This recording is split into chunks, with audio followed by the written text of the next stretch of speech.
নমস্কার বন্ধুরা, গাছপ্রেমী ইউটিউব চ্যানেলে আপনাদের সবাইকে স্বাগত। তো আজকে চলে এসেছি একটা ভিডিও নিয়ে, যেটাতে আমি দেখাবো যে গাছের জন্য লিকুইড সুপারফুড গৃহস্থলীর জিনিস দিয়ে আপনারা খুব সহজেই কিভাবে বানাতে পারবেন। তো চলুন দেখে নেই প্রসেস। তো এখানে আমার কাছে প্রথমেই যেটা আছে সেটা হলো এটাতে কি আছে, এটাতে আছে রান্নাঘরের সবজির যে সমস্ত খোসা বাদ যায় সেগুলো এই জলটায় ভিজিয়ে রাখা হয়েছে। 20 দিন মতন ধরে ভেজানো আছে। খুব একটা দারুণ গন্ধ বেরোচ্ছে এটা থেকে।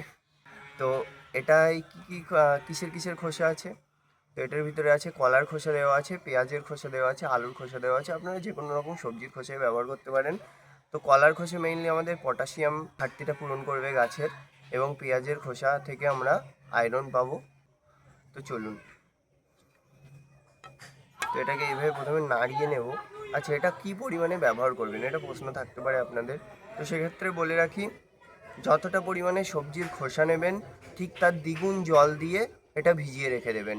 এবার তারপর কিভাবে ব্যবহার করবেন, এটা আমার তেমনভাবেই বানানো, মানে দ্বিগুণ জল দিয়ে, সবজির খোসা যতটা ছিল তার দ্বিগুণ জল দিয়ে বানানো।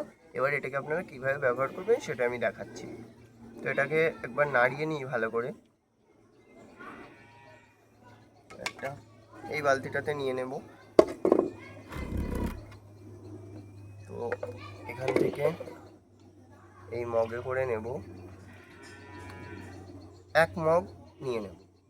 এই ছাঁকনিটা দিয়ে ছেঁকে নিই। এই ছাঁকনিটা দিয়ে এখানে ছেঁকে নিলাম। বাকি যেটুকু থাকলো এটাতে আবার দিয়ে দিলাম। গেল এটা। এটাকে সরিয়ে রাখি। নেক্সট কি নেব, এটা হচ্ছে সর্ষের খোল ভেজানো জল। 1 সপ্তাহ ধরে ভেজানো আছে এটা। তো সর্ষের খোল আপনারা যে কোনো গাছে ব্যবহার করতে পারেন, সেটা ফুলের গাছ হোক কি ফলের গাছ। এটা গাছের নাইট্রোজেনের ঘাটতি পূরণ করে, মানে যেটা গাছের বৃদ্ধিতে সহায়তা করবে। তো এটা আমি কি হিসেবে মিশিয়েছি, এটা আমি 2 লিটার জল দিয়েছি, 250 গ্রাম মতন সরিষার খোল দেওয়া আছে এটাতে। তো এটা 1 সপ্তাহ ধরে পচানো। তো এটার থেকেও নিয়ে নেব 1 মগ। এটা তো আর ছাকা লাগবে না, এটা থেকেও এটাতে এই বালতিটাতে নিচ্ছি, এটাতে 1 মগ নিয়ে নিচ্ছি। 1 মগের সামান্য কম উঠেছে, তো একটু নিয়ে নিই। এটা 1 মগ গেল, রাখি এটা সাইডে। এবার কি নেব, এই বালতিটাতে কি আছে, এটাতে আছে গোবর সার বা ভার্মি কম্পোস্ট, যে কোনো কিছুই আপনারা ব্যবহার করতে পারেন এটার জন্য। তো এটাতে আমি 500 গ্রাম মতন গোবর সার নিয়েছি, আর দেওয়া আছে আমার 1 লিটার মতন জল।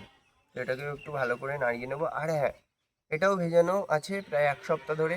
তো যখনই আপনারা এগুলোকে ভিজিয়ে রাখবেন, প্রতিদিন অন্তত একবার করে যে কোনো কাঠি দিয়ে এটাকে একটু নাড়িয়ে দেবেন।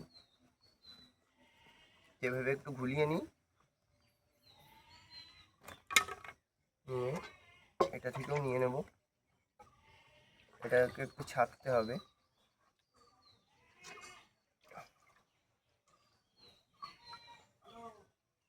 এখান থেকে এটা নিয়ে নিলাম। এটা নিয়ে নেব আমরা 2 মগ।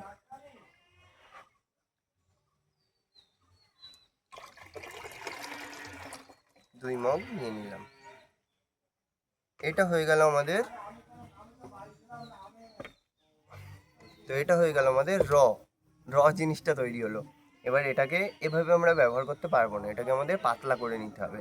তো এটা 1 মগ 1 মগ করে নিয়েছি যেহেতু, আপনারা যদি এইগুলো আলাদা আলাদাভাবে ব্যবহার করেন তাও হিসেবটা একই। 1 মগ কলার খোসা বা সবজির খোসা পচানো জল যেটা নিয়েছি, তার দরুন আমাকে আরও 7 থেকে 8 এই মগের সমান সাধারণ জল, যেটা জল সেটা দিতে হবে। এর সাথে মিশিয়ে মিশ্রণটাকে পাতলা করে সবসময় ব্যবহার করবেন। আর চেষ্টা করবেন সবসময় এটা, মানে রোদ্দুর ঝলমল পরিবেশ থাকবে যে দিনগুলোতে, সেই দিনগুলোতে ব্যবহার করতে। তার মানে এমনটা নয় যে দিনের বেলা কিংবা দুপুরবেলা, বিকেলের টাইমে ব্যবহার করাটাই সবচেয়ে ভালো। রোদ ঝলমল বলার অর্থ কি, আমার মাটিটা যেন ভিজে স্যাঁতসেঁতে না থাকে, মানে বৃষ্টির দিন চলছে এরকম দিনে ব্যবহার করবেন না। কারণ কি, তার ফলে ফাঙ্গাস লাগার একটা সম্ভাবনা থেকে যায়। তো গরমের বা রোদ ঝলমলে পরিবেশ যখন থাকে তখন দিলে এটাতে কোনো অসুবিধা হয় না। তো এগুলো আমাদের গাছে কি করবে, এগুলো আমাদের গাছে নাইট্রোজেন, ম্যাগনেসিয়াম, ফসফরাস, পটাশ, এগুলোর সব ঘাটতি পূরণ। তো এর সাথে আমরা কি নিয়ে নেব, ডিমের খোসা গুঁড়ো করা এতে মিশিয়ে দেবো। এটা হচ্ছে ডিমের খোসা গুঁড়ো করা, এটা গাছের ক্যালসিয়ামের ঘাটতি পূরণ করবে।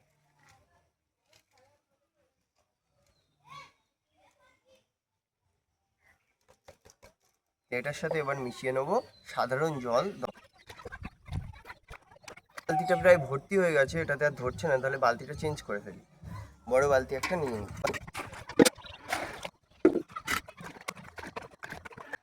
তো এই হয়ে গেল আমাদের মিশ্রণটা তৈরি, এবার গাছে ব্যবহার করবো। চলো, এটা আমার একটা মালটা লেবুর গাছ। তো এই লেবু গাছটা একটা বড় গামলাই বসানো, গাছটা খুব একটা বড় নয়। তো আজকে এই গাছটায় কীভাবে ওই সারটা প্রয়োগ করবেন আপনারা, তো সেটাই দেখাবো। তো প্রথমে কি করবেন, একটা কিছু নিয়ে গাছের গোড়াগুলো ভালো করে খুঁড়ে নেবেন। এই গাছটা আমি লাগিয়েছি 20-25 দিন মতন হবে। এভাবে খুঁড়ে নেবেন, বেশি গভীরে খুঁড়বেন না, কারণ লেবু গাছের যে ফিডার রুট হয় সেগুলো মাটির উপর দিকেই থাকে। তো বেশি গভীর করে খোঁড়ার দরকার নেই, উপরে উপরে একটু খুঁড়লেই হবে। এই খুঁড়ে নিলাম।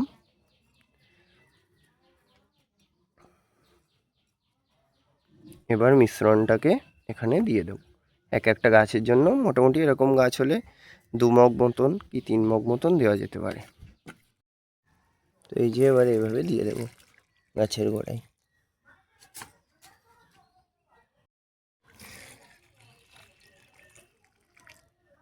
তো গাছের প্রয়োজনীয় পুষ্টি গাছ এটার থেকেই পেয়ে যাবে। তো এই পাশের এই গামলাটা একটা আছে, এই গাছটা একদিন দেখিয়েছিলাম, এটা ছাতকি কমলা লেবুর গাছ। দেখুন গাছটা কি সুন্দর হয়ে গেছে। যে পাতাগুলো একটু সমস্যা হয়েছিল সেগুলোই দাগ আছে, কিন্তু বাকি কোনো পাতায় আর কোনো আক্রমণ হয়নি। গাছটা দারুণ হেলদি। তো এটার গোড়াও আমি একইভাবে খুঁড়ে নিয়েছি, এটার গোড়াতেও দিয়ে দেবো। লেবু গাছ এটাতেও দিয়ে দেবো। এটা আমার একটা গোল্ডেন 8 পেয়ারার গাছ। তো এই গাছটার ডগাও ছেটে দিয়েছি, নাহলে গাছটা খুব লম্বা হচ্ছিল, মোটা হচ্ছিল না। তো এই গাছটার গোড়াতেও আমি এটা প্রয়োগ করব। এটা আমার কিং অফ চাকাপাত আমের গাছ, এটার গোড়াতেও প্রয়োগ করছি। এভাবে আমি সব গাছগুলোর গোড়াতেই প্রয়োগ করে দেব। তো বন্ধুরা, এই ছিল আজকের ভিডিও। তো এরকম গাছের পরিচর্যা বিষয়ক informative video time to time পাওয়ার জন্য অবশ্যই চ্যানেলটিকে সাবস্ক্রাইব করে রাখবেন এবং পাশের বেল আইকন প্রেস করে রাখবেন, যাতে ভিডিওর নোটিফিকেশান সবার আগে পৌঁছে যায় আপনার কাছে। তো আজকের মতো এটুকুই বন্ধুরা, ধন্যবাদ সবাইকে।